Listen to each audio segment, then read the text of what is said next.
అపోస్తల కార్యముల గ్రంథంలో నుండి ఈ పరిశుద్ధ గ్రంథాన్ని తెరచి అందరూ తెరవండి.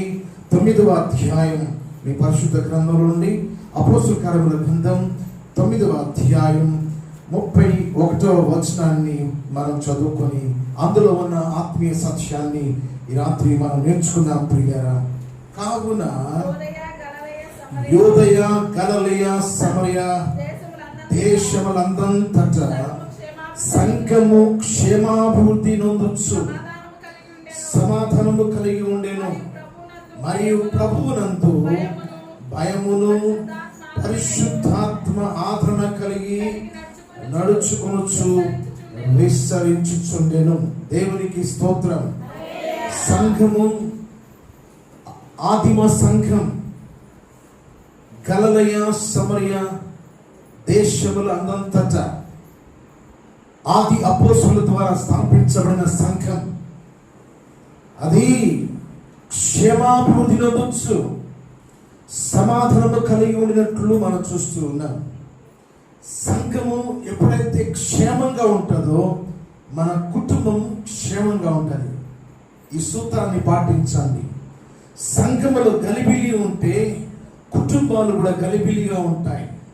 సంఘము సంతోషంగా ఉంటే మన గృహం కూడా సంతోషంగా ఉంటుంది.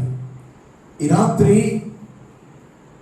దేవుడు మనకు అనుగ్రహించిన ఈ సంఘం క్షేమాభివృద్ధి పొందాలని పరిశుద్ధాత్మ ద్వారా ఈ రాత్రి మాట్లాడుచున్న ఈ మాటలను బట్టి నేను ప్రభువుని ఎంతగానో స్తుతిస్తూ ఉన్నాను.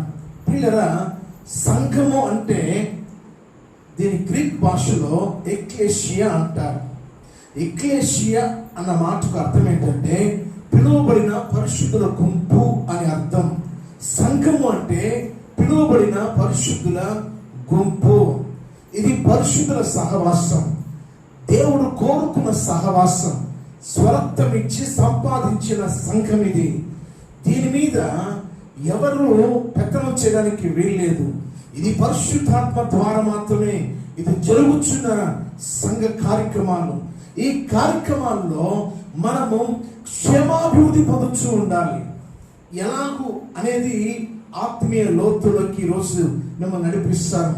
ఒక 5 సత్యాలు ఈరోజు మీరు నేర్చుకోవాలి. సంఘము క్షేమాభివృద్ధి పొందాలి అంటే ఒక 5 సత్యాలు ఈరోజు మనం నేర్చుకుందాం. కారణం ఏంటంటే అనేక సంఘాల్లో మేము తిరుగుతూ ఉంటాం.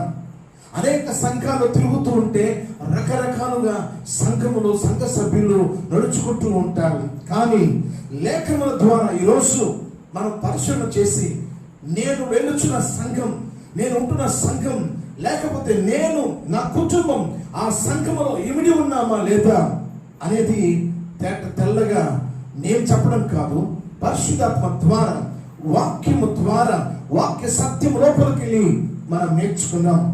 సంఘము క్షేమాభివృద్ధి చెందితే మన కుటుంబాలు క్షేమంగా ఉంటాయి. సంఘము క్షేమంగా ఉండడానికి మనమే కారణం ప్రియులారా. ఎందుకని సంఘము మనందరినీ దేవుడు ఏం చేశాడు, లోకము నుండి మన పాప శాపములన్నిటి నుండి తన రక్తం ద్వారా కడిగి పరిశుద్ధపరిచి తన ఆత్మాభిషేకముతో అభిషేకించి ఆయన తన సంఘములోనికి మనం తీసుకొచ్చాడు. అయితే నీవు ఎలా ప్రవర్తించాలి, సంఘములో ఎలా జీవించాలి, సంఘ క్షేమం కోసం మన వంతు మనం ఎలా జీవించాలనేది ఎవరో చెప్తే కాదు, లేఖనం ఏం చెప్తుంది అనేది మనం నేర్చుకోవాలి. రండి ప్రియులారా, మొట్టమొదటి విషయాన్ని మేము ముందుకు తీసుకొస్తున్నాం. మీ పరిశుద్ధ గ్రంథాలు తెరచి కొరింథీయులకు రాసిన, ఒకసారి మీ పరిశుద్ధ గ్రంథం తెరవండి. కొరింథీయులకు రాసిన మొదటి పత్రిక 8వ అధ్యాయం ఒకసారి చూడండి. మొదటి వచనం చదవండి ప్రియులారా. దాని కింద చూడండి అమ్మా.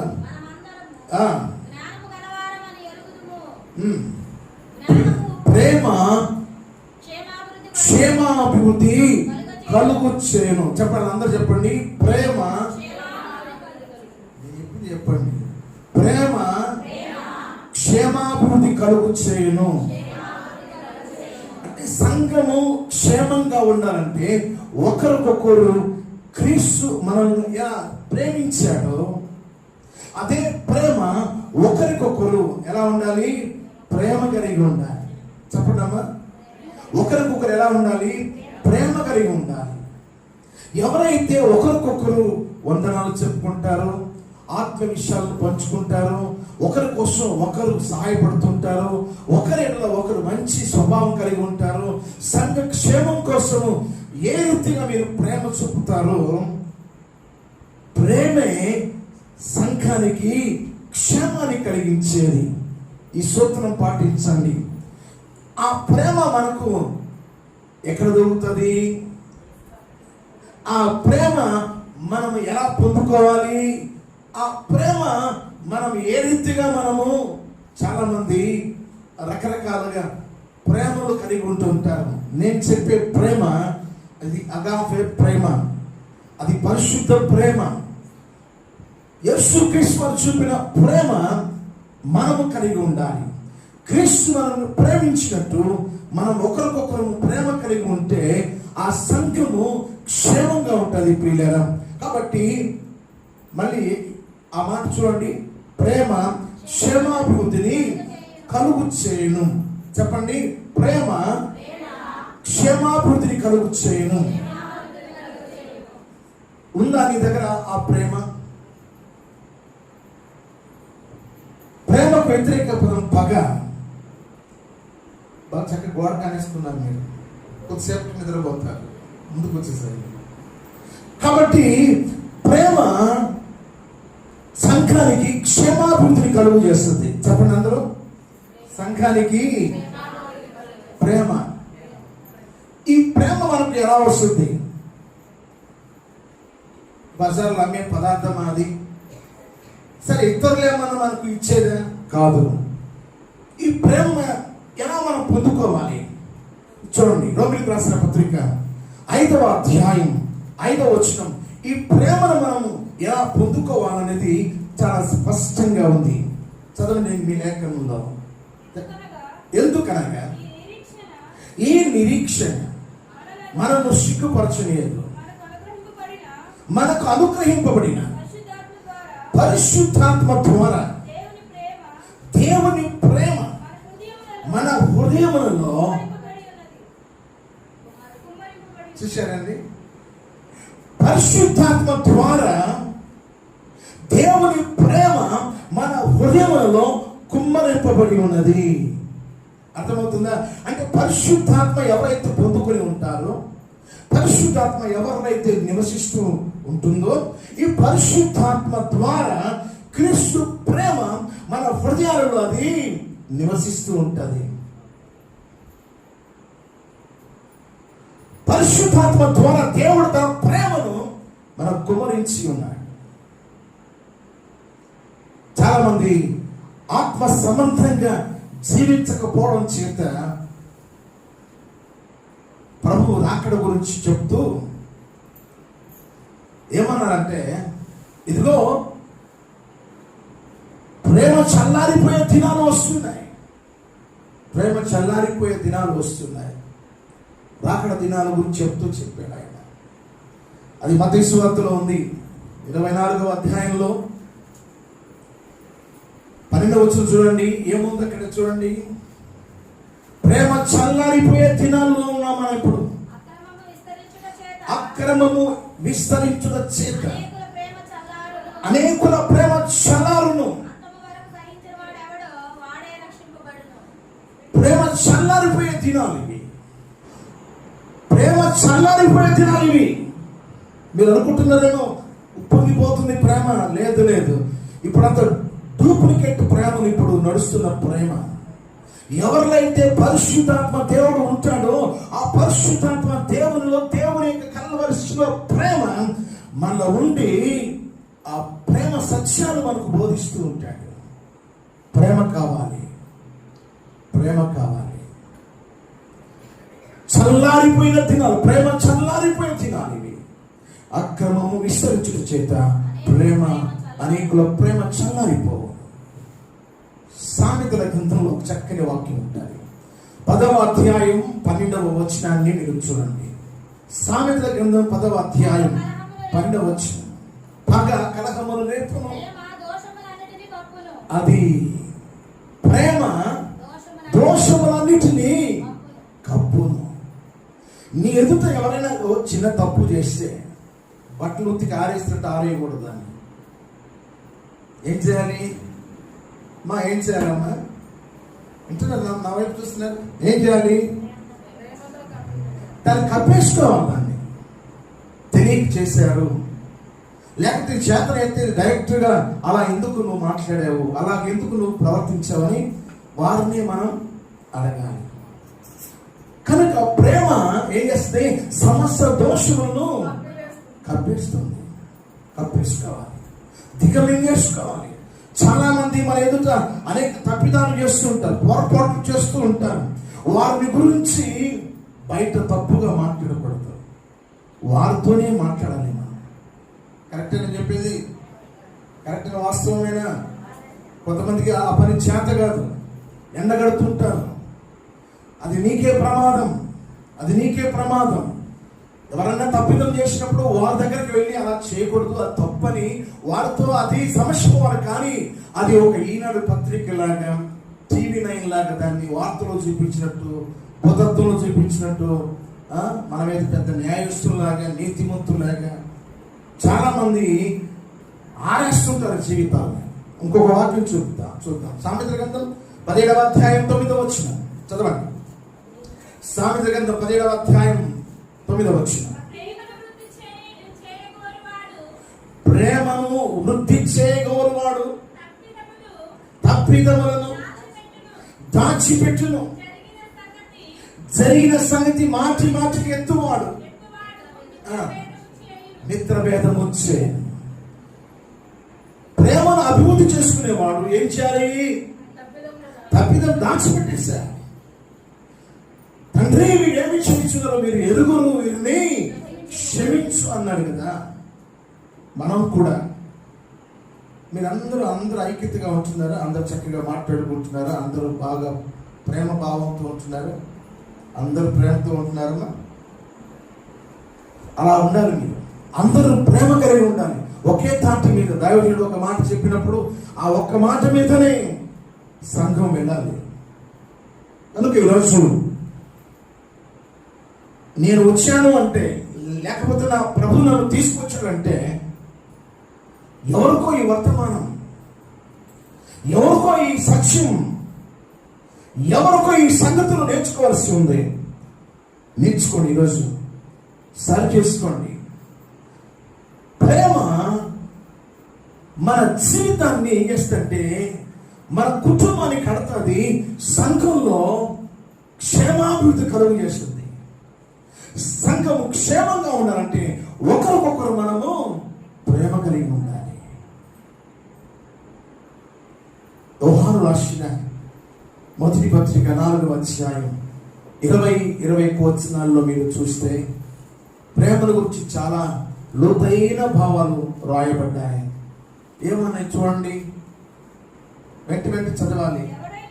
ఎవడైనా నేను దేవుని ప్రేమించున్నానని చెప్పి తన సహోదరుని ద్వేషిస్తే అతడు అబద్ధుడు అవుతాడు.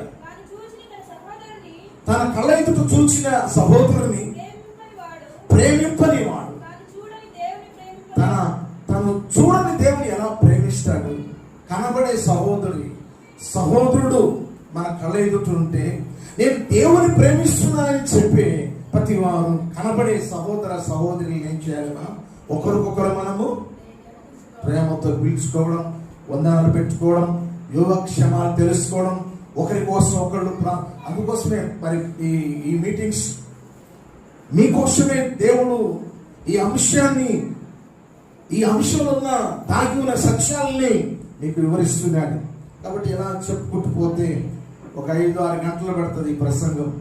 దీన్ని తగ్గించుకుంటూ నేను కుదించుకుంటూ నేను ఏ విషయాలైతే మీకు చెప్పి వెళ్ళాలని నేను వచ్చాను ఆ విషయాలు మీకు తేట తెల్లగా చెప్పి నేను వెళ్ళక మునుపు ఆసక్తిగా వినండి. సమయాన్ని వ్యర్థం చేసుకోకండి. మీ మనసంతా కూడా వాక్యం మీద పెట్టాలని మీకు మనవి చేస్తున్నాను. ప్రేమ కలిగి ఉండడం మనం నేర్చుకోవాలి. ఎక్కడ పగ, ద్వేషం, అసూయ ఇవి ఏవి కానరాకూడదు. దేవుని పిల్లలకి ఉత్తమ లక్షణం ఇది. ప్రేమే అన్నిటికీ విషయం ఇచ్చేది. ప్రేమ లేకపోతే ఏది జరగదు. ఏ వ్యక్తి అభివృద్ధిలోనికి రాలేదు, ఏ కుటుంబం అభివృద్ధిలోకి రాలేదు. ప్రేమ ఉత్తమమైనది.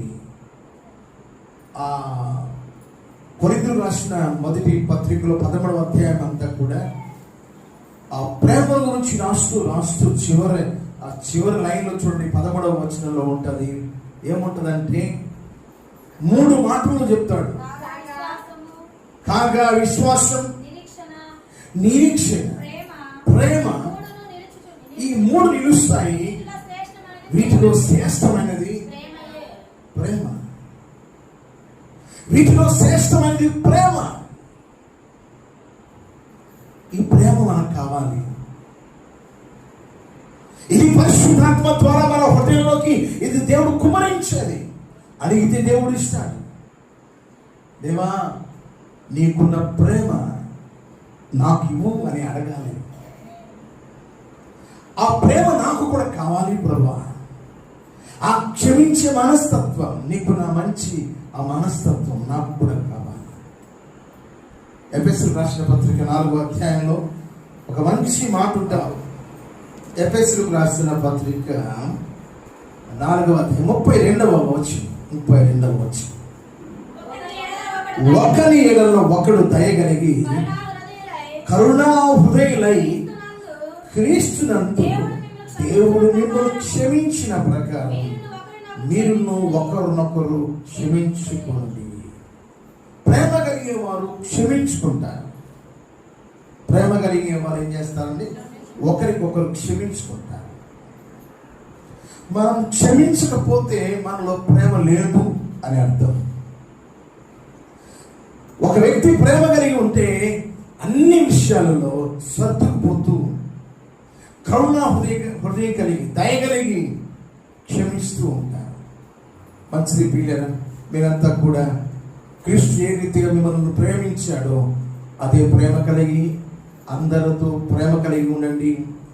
ఆ ప్రేమ భాష్యం, ఆ ప్రేమ మాధుర్యం, ఆ ప్రేమలో ఉన్న అనుబంధం మీ జీవితం అంతా కొనసాగాలని నేను ఆశిస్తున్నాను. సంఘ క్షేమం, కుటుంబ క్షేమం మీరు కావాలని కోరుకుంటున్నారు. కాబట్టి నా దేవుడు అంటున్నాడు, ప్రేమ కలిగి ఉంటే అది సాధ్యమవుతుంది. సంఘము క్షేమాభివృద్ధి చెందాలంటే నేను చూపిన ప్రేమ కలిగి ఉండాలి. సంఘంలో కానీ కుటుంబంలో కానీ, భార్య భర్తల మధ్య, తల్లిదండ్రులు పిల్లల మధ్య, దైవ సేవకులు విశ్వాసుల మధ్య ప్రేమ కలిగి ఉండాలి. ఆ ప్రేమే మనలో ఉన్నత స్థితిలోనికి తీసుకెళ్ళిపోతుంది. అది మొదటి విషయం. రెండో విషయాన్ని మీ ముందు పెడుచున్నాను ప్రియులారా. రెండో విషయాన్ని ఒకసారి మీ పరిశుద్ధ గ్రంథాలు తెరచి కొరింథీయులకు రాసిన మొదటి పత్రిక 14వ అధ్యాయం 12వ వాక్యాన్ని చదవండి. మీరు ఆత్మ సంబంధమైన వరముల విషయమై ఆసక్తి కలిగిన వారు కనుక సంఘమునకు క్షేమాభివృద్ధి కలుగు నిమిత్తం అవి మీకు విస్తరించినట్లు ప్రయత్నము చేయి. సంఘము క్షేమాభివృద్ధి మీరు వరాలు పొందుకోవాలి. పరిశుద్ధాత్మ ద్వారా అనుగ్రహించే కృపా వరాలు పొందుకోవాలి. సంఘం క్షేమం పొందుకోవాలి. క్షేమాభివృద్ధి పొందాలి అంటే పరిశుద్ధాత్మ దేవుడు అనుగ్రహించే కృపావరాలు పొందడానికి మీరు ప్రయాసపడండి, ప్రయత్నం చేయండి. ప్రియ దేవుని పిల్లలారా, పాట పాడడం వేరు, వరముతో పాట పాడడం వేరు. వాక్యం చెప్పడం వేరు, పరిశుద్ధాత్మ ద్వారా వాక్యం చెప్పడం వేరు. చదువు వేరు, చదవడం వేరు, పరిశుద్ధ ఆత్మ ద్వారా చదవడం వేరు. వరమ కలిగిన వారు పాట పడిన హృదయాలు కదిలించబడతాయి. మారు మనసు లేనివాడు ఎంత కమ్మగా పాడినా సాతాను పాడినట్టే. అదే పరిశుద్ధాత్మ వరం కలిగి ఆ వ్యక్తి పాట పాడితే అనేక నశించు ఆత్మ రక్షణకు వస్తాయి. ఊరకనే మైక్ పట్టుకొని పాట పాడితే ఉపయోగం ఉండదు. కృపా వరము ద్వారా నువ్వు పాట పాడాలి. ఆ అభిషేక సమర్థమైన అనుభవాలతో దేవుని సన్నిధిలో పాడి ప్రభువును మహిమపరచు కదనాలి. అనేక హృదయాలు మండాలి, రగలాలి, వెలయాలి. మూడు బారిన జీవితాలు చిగిరించబడేటట్టుగా వరాలు పొందుకోవాలి. బైబిల్లో 9 వరాలు ఉన్నాయి. ఒకసారి మీ గ్రంథంలో చూడండి. కొరింథీయులకు రాసిన మొదటి పత్రికలో 12వ అధ్యాయం 8 నుండి 10 వచనాలు మీరు చదివితే అక్కడ ఎలాగనగా ఒకటి బుద్ధి వాక్యము, జ్ఞాన వాక్యము, విశ్వాసము, స్వస్థపరచువరము, అద్భుత కార్యములు చేయు శక్తి, ప్రవచన వరము, ఆత్మ వివేచన, నానావిధ భాషలు, భాషల అర్థాలు చెప్పు శక్తి పొందడం. ఇవి 9. వీటిని పరిశుద్ధాత్మ దేవుడు పంచాడు. అందరికీ 9 వరాలన్నా ఉండాలన్న ఆ రూల్ ఏం లేదు అక్కడ. ఒకరికి ఆ వరం, మరొకరికి ఈ వరం, మరొకరు ఇలాగా సంఘం పంచాడు. ఈ వరాలను పొందుకోవాలి. అనుకోండి, ఏదో ఒక వరం పొందుకోవాలి. ఈ 9 వరాలు ఏదో ఒక వరం, అప్పుడే సంఘము క్షేమాభివృద్ధి పొందుతుంది. అర్థమవుతుంది? పనికి వెళ్తే డబ్బులు తెచ్చుకుంటున్నావా? పనికి వెళ్తే తెచ్చుకుంటారు డబ్బులు. మరి మందిరానికి వచ్చి తెచ్చుకోవాలి కదా. నువ్వు ఏదో ఒక వరం తెచ్చుకోవాలి. నువ్వు దేవుని సన్నిధిలో, ప్రభు నాకు ఆ వరం కావాలి. ఒక అబ్బాయి నన్ను అడిగాడు, మీకులాగా ప్రసంగించాలి అని అడిగాడు. భలే క్వశ్చన్ ఇచ్చేవాడు. నీకులాగా ప్రసంగించాలి అంటే నేను అన్నాను, ఏమి లేదు, నేను కొన్ని వాక్యాలు చెప్తాను, అది చేసేసి అయిపోతాను, నాకులాగా అయిపోతాను చెప్పేసాను. అది ఎలా సాధ్యం? అది నాకులాగా ప్రసంగం చేయడం అంటే ఎలా సాధ్యం అవుతుంది? రాత్రులు నిద్రలు మానేసి చదివి ఈ సైట్ వచ్చేసి చదివితే అలాగా బైబిల్ పడిపోయేసి నిద్రపోయేవాడు, మోకాళ్ళ మీద పడిపోయేవాడు. దేవునితో మనము అంటుకట్టబెడుతూ, దేవునితో సహవాసం చేసుకుంటూ, దేవుని ఆ ఆనందాన్ని, సంతోషం ఆస్వాదిస్తూ మనము, అయ్యా ప్రభు నాకు ఆ ఒక్క వరం కావాలయ్యా, ఆ వరం కావాలయ్యా. చూడండి, దావీదు మహారాజు అడుగుతాడు వరం. కీర్తన గ్రంథంలో 27వ కీర్తన 4వ వాక్యం చదవండి. 27వ కీర్తన 4వ వాక్యం చదవండి. అడుగుతాడు, ఒక్క వరం అడుగుతాడు. ఏమో వరం చూడండి. ఒక్క వరం అడిగితే దాన్ని వెతుకుతున్నాను నేను. యెహోవా ప్రసన్నతను చూచుటకు, ఆయన ఆలయంలో ధ్యానించుటకు నా జీవిత కాలమంతా దేవునికి మహిమ కలుగును. చప్పట్లు కొట్టండి. హల్లెలూయా, ప్రైజ్ ది లార్డ్. ఆయన ప్రసన్నత చూడాలి నేను. నా జీవిత కాలమంతయు నా దేవుని మందిరంలో నేను నివాసం చేయాలి.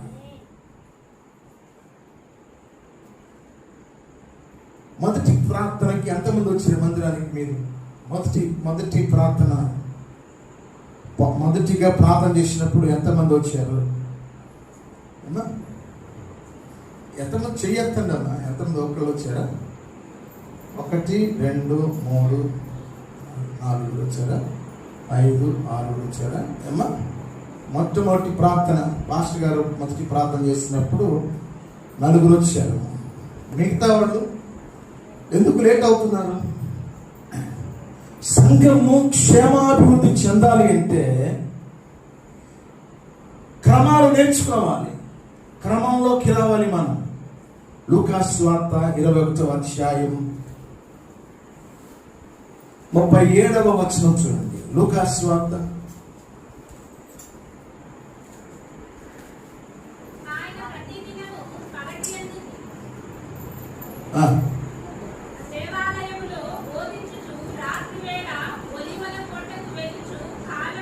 ముప్పై 37వ వచనం చదవమ్మా. ఏముంది అక్కడ? ఆయన ప్రతి దినము పగటి కాలమందు దేవాలయములో బోధిస్తూ రాత్రి వేళ ఒలీవల కొండకు వెళ్ళి ప్రార్థించేవాడు. తర్వాత ప్రజలందరూ ఆయన మాటలు వినుటకు దేవాలయములో ఆయన యొద్దకు పెందలకడనే వచ్చుచుండుడి. ఆయన మాటలు వినడానికి ఎప్పుడు వచ్చారట? మీరు ఎన్ని గంటలకు వచ్చారు చెప్పండి. ఇప్పుడు ఒక పాట అయిపోయింది అనుకోండి, మందిరంలో కొంత ఆశీర్వాదం పోగొట్టుకున్నట్టే. మనం 2 పాటలు పోయినా అనుకోండి, కొంత ఆశీర్వాదం మనం పోగొట్టుకున్నట్టే, అంతేనా? కొంతమంది సీరియల్ ప్రారంభించి చూస్తారు కదా, కొంతమంది మధ్యలో మళ్ళీ అర్థం కాదు కదా, ఫస్ట్ నుంచి పెట్టుకోవాలి.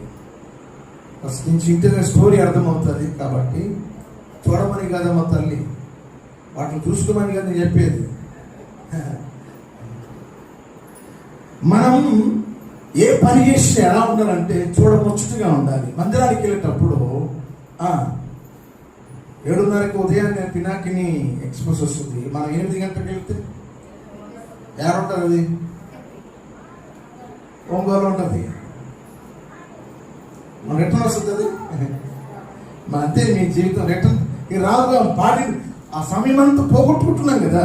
కాబట్టి ఎప్పుడైనా సరే సంఘక్షేమం అభివృద్ధి పొందాలంటే పెద్దలకడనే మీరు సిద్ధపాటు కలిగి ఆ సమయానికి ఎన్ని గంటలకు పాస్ గారు చెప్తే అన్ని గంటలకి, అప్పుడు దైవజనులకి ఎక్కువ సమయం వాక్యం చెప్పడానికి దొరుకుతుంది.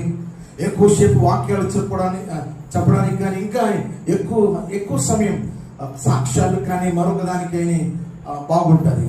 మంచిది పిల్లరా. రెండో విషయము, మనము సంఘక్షేమాభివృద్ధి కోసము దేవుడు అనుగ్రహించే వరాలు మనం పొందుకోవాలి. వరము వేరు, ఫలము వేరు.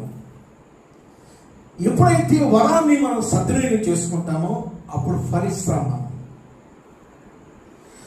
వరము మన స్వార్థం కోసం కాదు. కొంతమంది పాటలు పాడడానికి పిలిస్తే 3,000 రూపాయలు అండి, 5,000 రూపాయలు ఒక రోజుకి నాకు రెంట్. ప్రసంగానికి కూడా 10,000 రూపాయలు ఒక ప్రసంగం చేస్తే, 5,000 రూపాయలు ఒక ప్రసంగానికి. దేవుడు ప్రసంగించి వరం ఇచ్చాడు, కానీ బిజినెస్ చేస్తున్నారు. వరము ఏమవ్వాలంటే మన జీవితంలో అది ఫలించాలి. అరే ఒక్క పైసా లేకుండా ఆశించకుండా ఆ స్వరము ద్వారా, ఆ యొక్క మంచి వాక్యము ద్వారా అనేకులను ఉద్యోగపరుస్తూ ఆత్మను సంపాదిస్తున్నాడు. నీ పాట ద్వారా, నువ్వు పాడే పాట ద్వారా అనేకులను ఆకర్షిస్తున్నావు. అనేక మంది మందిరానికి తీసుకొస్తున్నారు. మీరు చేసే ప్రార్థన ద్వారా ఎన్ని కృపావరాలు ఉన్నాయో ఆ కృపావరాల ద్వారా సంఘానికి నువ్వు మేలు చేస్తున్నావు. చాలా మంది బయటకు వెళ్ళిపోయేసి పాంప్లెట్స్ వాళ్ళ పేరు ఉండాలి, వాళ్ళ టైటిల్ ఉండాలి, రెవరెండో, బిషప్లు, ఇవన్నీ అవసరం లేదు. పాస్టర్ లేక సహోదరుడు ఉంటే చాలు. మన ఆత్మీయ జీవితానికి దేవుడు మనకిచ్చే వరం, దాన్ని అమ్ముకోకూడదు, అమ్మకానికి పెట్టుకోకూడదు, బిజినెస్ చేయకూడదు. సంఘాల్లో చాలా మంది సహోదరులు ఇట్లా పాటలు పడుతుంటే వారిని తీసుకెళ్ళిపోయేసి తిప్పుతున్నారు. ఆ సంఘాన్ని పూర్తిగా మర్చిపోయారు. ఆ సంఘం పాటలు పాడడం మర్చిపోయేసి ఎవరు పిలిస్తే వెళ్ళేసి డబ్బులు సంపాదిద్దామా అని సంఘాల నుండి వెళ్ళిపోయిన వాళ్ళు చాలా మంది ఉన్నారు. పాటలు పాడుకోవడానికి, మ్యూజిక్ చేయడానికి. అందుక ఇచ్చిన దేవుడు వరాలు కాదు, సంఘ క్షేమం కోసం ఇచ్చాడు వరం. అందుకనే వరాన్ని నువ్వు సరిగ్గా సంఘంలో దాన్ని పాటించగలిగితే, దాన్ని క్రమపరచగలిగితే నువ్వు ఫలిస్తావు. మంచిది. మూడో విషయాన్ని మీ ముందుకు తీసుకొస్తున్నాను. ఎఫెసీయులకు రాసిన పత్రిక 4వ అధ్యాయం 13 నుండి 15 వచనాలు మీరు చదివితే ఒక చక్కని రమ్యమైన సత్యం అక్కడ మనకు దొరుకుతుంది. చూడండి ప్రియులారా,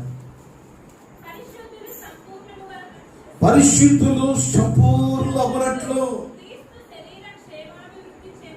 క్రీస్తు శరీరము అంటే సంఘము క్షేమాభివృద్ధి చెందుటకు పరిచర్య ధర్మము జరిగించడానికి దేవుడు కొందరిని అపోస్తలులుగాను, కొందరిని ప్రవక్తలుగాను, కొందరిని సువార్తికులుగాను, కొందరిని కాపరులుగాను, ఉపదేశకులుగాను, అంటే సంఘం క్షేమాభివృద్ధి పొందడానికి ఎక్కడ వేసిన గొంగలి అక్కడ కాకుండా 10 సంవత్సరాల నుంచి మందిరానికి వస్తున్నప్పుడు నువ్వు అనేకులకు సువార్త చెప్పే ఒక సువార్తికురాలిగా, సువార్తికుడిగా, ఉపదేశించే ఒక ఉపదేశకుడిగా. అపోస్తల కాలం అయిపోయింది, ప్రవక్తల కాలం అయిపోయింది. నేటి కాలంలో సువార్త చెప్పే ఒక సువార్తికుడిగా, సువార్తికురాలిగా నువ్వు దేవుని పని చేయాలి. అప్పుడే సంఘము క్షేమాభివృద్ధి చెందుతుంది. మీరు వస్తున్నారు అట్లా వెళ్ళిపోతున్నారు అనుకోండి, సంఘం ఇలాగే ఉంటుంది. కరపత్రాలు తీసుకెళ్ళి వాళ్ళకి ఇవ్వడము, మీ సాక్ష్యాన్ని ఇతరులకు పంచుకోవడము, ఈరోజు దైవజనుడు చెప్పిన వాక్యాన్ని అనేక మందికి తెలియపరచడము మీరు చేస్తే ఆ వాక్యం వినడానికి అనేక మంది నిన్ను బట్టి మనుషులు వస్తారు. మీరు వచ్చేది బాగుంది, మీ భర్త లేని షాపింగ్కి వెళ్ళేటప్పుడు మీ భర్త ఉంటాడా? బంగారం కొనియాలంటే ఆయన ఉంటాడా? మాట్లాడరండి. షాపింగ్ మీతో వస్తాడా లేదా? పెళ్లికి వెళ్ళినప్పుడు వస్తాడా లేదా? అన్ని కార్యక్రమాలు మీతోనే ఉంటాడా? మీరు ఎందుకు రావట్లేదు? మీరు ఎందుకు మౌనంగా ఉన్నారు? మీరేమంటారంటే ఆయనకి ఎందుకండి, భయంకరంగా తాగుతాడు, తిడతాడు, భాషను దూషిస్తాడు, కానుకడిగితే తిడతాడు, అలాంటి వాడు ఎందుకండి, వాడితో మనకేం పని అండి? నేను వస్తున్నాను కదా, ఈనాటి పరలోకానికి వెళ్ళవు, నువ్వు వెళ్ళవు. ఎందుకని వెళ్ళవంటే నువ్వు రక్షణ పొందిన తర్వాత ఎక్కడికో వెళ్ళి నువ్వు వాక్యం చెప్పాల్సిన లేదు. నీ భర్తకి నీవు వాక్యం చెప్పకుండానే నీ ప్రవర్తన బట్టి నీ భర్త ఇప్పటికీ వచ్చి ఉండాలి. నీ భయముతో కూడిన ప్రవర్తన బట్టి నీ భర్త ఇప్పటికీ వచ్చి ఉండాలి. రాలేదంటే నువ్వు ఒక చిన్న గయ్యాలి దయ్యం. ఇక్కడ బాగానే ఉన్నావు, శాంతి దూతలాగా ఉన్నావు, పాటలు పాడుతూ అందరిని అలరిస్తున్నావు, కానీ ఇంటికి వెళ్ళి కానీ ఓ గయ్యాడి చిన్న దయ్యం. అవునా? అలా కాదు. మనము సువార్త చెప్పాలి, భర్తకి సువార్త చెప్పాలి. భర్త మందిరానికి వచ్చే అంతవరకు మనము ఆ వ్యక్తి కోసం ప్రార్థించాలి. అవసరమైతే ఆయన పనికి వెళ్ళినప్పుడు గోని పట్టేసుకొని సాపేసుకొని ఏడవాలి. వచ్చేంత వరకు బైబిల్లో విలాప వాక్యంలో మీరు చూస్తే 3వ అధ్యాయం ఆయన వినేంత వరకు నేను వదలను లేవను అని అంటాడు ఇర్మియా ప్రవక్త గారు. యెరూషలేమును దీవించు వరకు, విడిపించు వరకు నేను లేవను అంటాడు. ఈరోజు ప్రియ దేవుని పిల్లల, ఎందుకు వారి మీద మీకు మనసు లేకుండా పోయింది? ఎందుకు వారు రాలేకపోతున్నారు? ఇంకా పరిపూర్ణతలోనికి మనం రాలేకపోతున్నాం. సంఘ క్షేమం, మీరు ఎంతమంది వచ్చారు, మీతో పాటు మీ యొక్క పిల్లలు, మరి పురుషులు అందరూ వస్తే ఈ మందిరం పట్టేది కాదు. ముందు మీ ఇంటిని రక్షించుకోండి. మీ యొక్క భర్తకు చెప్పండి. మనమంట భార్య భర్తలు అంట శరీసగం అంట, భార్య భర్తలు శరీసగం. ఒక శరీరము, భార్యతో ఒక శరీరం, సగం స్త్రీ సగం పురుషుడు, సగం శరీరమే వస్తారు మీరు. ఆయన కూడా వస్తే అది పరిపూర్ణం అవుతుంది. ప్రార్థించండి. మారడు అనొద్దు, నా భర్త మారడు, నా యొక్క కుమారుడు మారడు అనొద్దు. నువ్వు ఉపవాసం ఉండి ప్రత్యేకంగా ప్రార్థన చేయి. అప్పుడు నీ కుటుంబంలో గొప్ప కార్యం చూస్తావు. సంఘములో వారు వచ్చి నీతో పాటు ఆరాధిస్తున్నప్పుడు ఆ సంఘం ఎంత క్షేమంగా ఉంటారు. ఈరోజు ప్రియ దేవుని బిడ్డలారా, ఈ పని మీరు చేస్తారని నేను ఆశిస్తున్నాను. ఆది అపోస్తలుల కాలంలో అద్భుతమైన సేవ చేశారు, ప్రవక్తలు అద్భుతమైన సేవ చేశారు. ఇప్పుడు సువార్త చెప్పే సువార్తికులు, ఉపదేశకులు, సంఘ కాపరుల మీద ఆధారపడింది సంఘం. కాబట్టి సంఘం నుంచి సువార్తికులు లేవాలి, సంఘం నుంచి ఉపదేశకులు లేవాలి. మీరు వెళ్ళి పరిచయం చేయాలి. నాకు తెలిసిన ఒక సేవకుడు తెలుసు, 5 సంవత్సరాలు మాత్రమే మందిరానికి రాణిస్తాడు. 5 సంవత్సరాలు మాత్రమే తన మందిరానికి రాణిస్తాడు. 5 సంవత్సరాల తర్వాత మందిరానికి రానివ్వడు. ఎందుకు అంటే 5 సంవత్సరాలు తర్వాత నువ్వు ఒక స్వార్థకునిగా నువ్వు బయటకు వెళ్ళి ఆత్మను సంపాదించి సంఘం కట్టాలి. అంత నాలెడ్జ్, అంత ఇంప్లిమెంట్ లేదనుకోండి, రావద్దని చెప్పేస్తాడు. నేనే పేరేం చెప్పట్లేదు. సంఘంలో మనం పని చేయాలి. సంఘ క్షేమం కోసం మనం పని చేయాలి. మనం రావడమే ఆలస్యం అయితే సంఘ క్షేమం ఎలా మనం సాధించగలుగుతాం? ఆసక్తి కలిగి ఉండాలి దేవుని సన్నిధిలో. తర్వాత 4వ విషయం నేను చూపిస్తాను. ఎఫెసీయులకు రాసిన పత్రిక 4వ అధ్యాయం 29వ వచనంలో మనం చదువుతాం. ప్రియులారా, ఎఫెసీయులకు రాసిన పత్రిక, విను వారికి మేలు కలుగునట్లు అవసరమును బట్టి క్షేమాభివృద్ధి కలిగించే అనుకూల వచనమే పలకాలి. సంఘము క్షేమాభివృద్ధి చెందాలి అంటే వినవారికి మేలు కలిగే మాటలు పలకాలి. అర్థమవుతుందండి? వినేవాళ్ళకి ఎలా ఉండాలి? మేలు కలిగించే మాటలు మాట్లాడాలి. సంఘ క్షేమం పొందాలి అంటే, సంఘం అభివృద్ధి చెందాలి అంటే వినేవారికి మేలు కలిగే మాటలు మనం ఉచ్చరించాలి. దుర్భాష కానీ అక్కడ మీ నోట రాకూడదు. దుర్భాష, చిన్న పిల్లలు దుర్భాష మాట్లాడతారు. కారణం ఏంటంటే ఇంట్లో అమ్మా నాన్నలు ఏం మాట్లాడితే ఆ బిడ్డ వాడు నేర్చుకుంటాడు. సంఘంలో వచ్చే మీరు భాష నేర్చుకోవాలి. దుర్భాష రాకూడదు. కృతజ్ఞత వచనాలు నేర్చుకోవాలి, స్తుతి నేర్చుకోవాలి, స్తోత్రాలు నేర్చుకోవాలి, ప్రభువును గణపరిచే మాటలు ఉచ్చరించాలి. వినువారికి మేలు కలిగే మాటలు మాట్లాడాలి. కొంతమంది ఎవరైనా ప్రశ్న అడిగితే ఆ ప్రశ్నకు జవాబు చక్కగా రుచిగా సరైన జవాబు మనం చెప్పగలగాలి. అవును, ఉప్పు వేసినట్టుగా రుచికరంగా ఉండాలి. ఆ బదులిచ్చే ఆ బదులు ఎవరైనా ప్రశ్న వేస్తే కొంతమంది కుక్కలాగా అరుస్తారు. వాళ్ళు ఏదో అడిగితే దానికి ఇచ్చే జవాబు ఎట్లా వేస్తారంటే అరిచేస్తారు. అందుకని కొలసీయులకు రాసిన పత్రిక 4వ అధ్యాయం 6వ వచనంలో ఎవరైనా మిమ్మల్ని ప్రశ్నిస్తే వాళ్ళకి మేలు కలిగేటట్టుగా ప్రతి మనుషుని అలాగూ ప్రత్యుత్తరం ఇవ్వాలి. ఎలా ఇవ్వాలి? ఉప్పు వేసినట్టుగా రుచికరంగా ఉండాలి. మన మాటలు ఇతరులకి రుచి కలిగినట్టుగా ఉండాలి. మన మాటలు వినే వాళ్ళకి ఎలా ఉండాలి? రుచికరంగా ఉండాలి. రుచి కలిగించే మాటలు ఉండాలి మన మాటలు.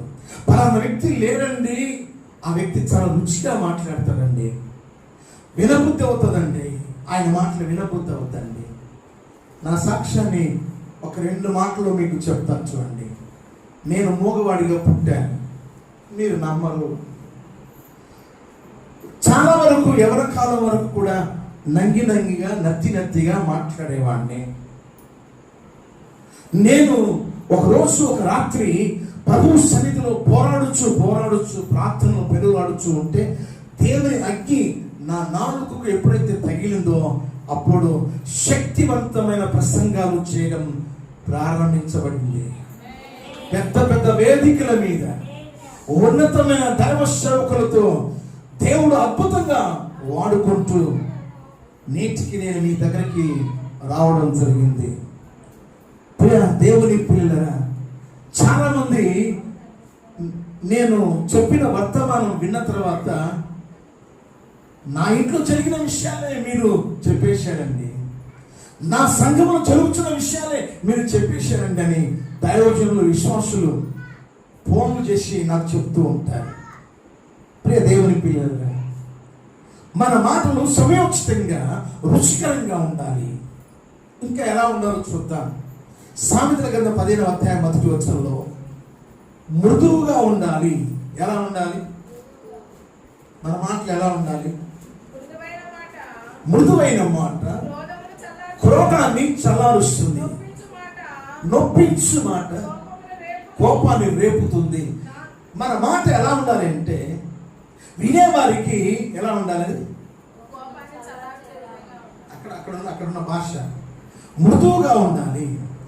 స్పష్టంగా, చక్కగా, మృదువుగా మనం అర్థమయ్యేటట్టుగా ఇతరులకి మనం చెప్పాలి. అర్థమైందా? ఈరోజు ప్రభు సూటిగా మనతో మాట్లాడుతున్నప్పుడు కొంతమంది మాట్లాడుతుంటే వినబుద్దా? అసలు వినడానికి బాగుంటుందా? కొంతమంది మాట్లాడుతుంటే చాలా బాధాకరంగా ఉంటుంది. విశ్వాసులకు అది తగదు అనమాట. విశ్వాసులు మాట్లాడితే ఎలా ఉండాలంటే మృదువుగా, రుచిగా ఉండాలి. అలా ఉండాలి మన సంభాషణ. అప్పుడే సంఘము క్షేమాభివృద్ధి చెందుతుంది. సంఘము క్షేమాభివృద్ధి చెందినట్టు వినేవారికి రుచికరంగా మాట్లాడాలి. ఇంకెలా మాట్లాడాలి? మృదువుగా మాట్లాడాలి. ఇంకొక 2 వచనాలు మీకు చూపిస్తాను. ఈ మాటలు చాలా అవసరం. సామెతల గ్రంథం 16వ అధ్యాయం 24వ వచనం చూడండి ప్రియులారా. సామెతల గ్రంథము 16వ అధ్యాయం. ఇంపైన మాటలు తేనె పట్టు వంటివి, అవి ప్రాణానికి మధురమైనవి. ఇంపైన మాటలు మనం ఇంపుగా మాట్లాడాలి.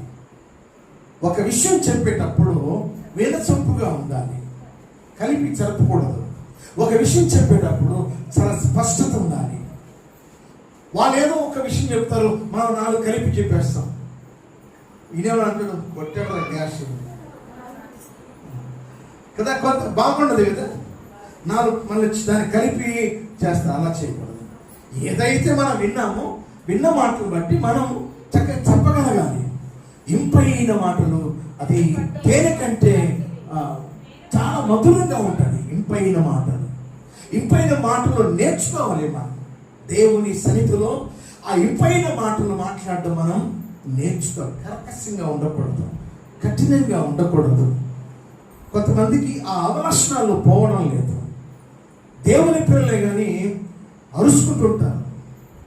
దేవుని పిల్లలే కానీ సరిగా అమర్పులోకి రాలకై ఇమడలేక ఎలా మాట్లాడాలో అర్థం కావట్లేదు. వినువారికి క్షేమాభివృద్ధి కలుగునట్లుగా మేలుకరమైన మాటలు మనం మాట్లాడాలి. ఎన్నైనా ఇప్పటికి 4 అయిపోయినాయి.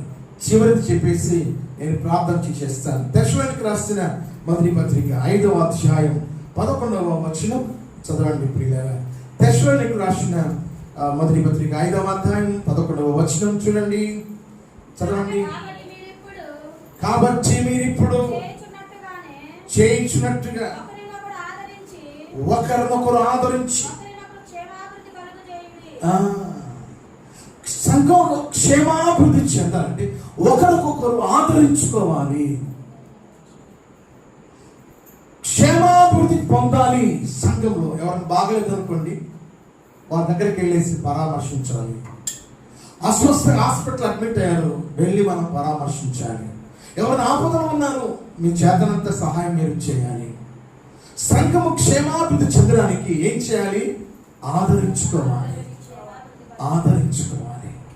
యోబు జీవితంలో మనం చూస్తే యోబు ఇతరులకు ఎంతో సహాయం చేస్తున్నవాడు. కానీ ఆయన ఆపదల్లో చిక్కున్నప్పుడు ఆయనకు ఎవరు కూడా సహాయం చేయలేకపోయారు.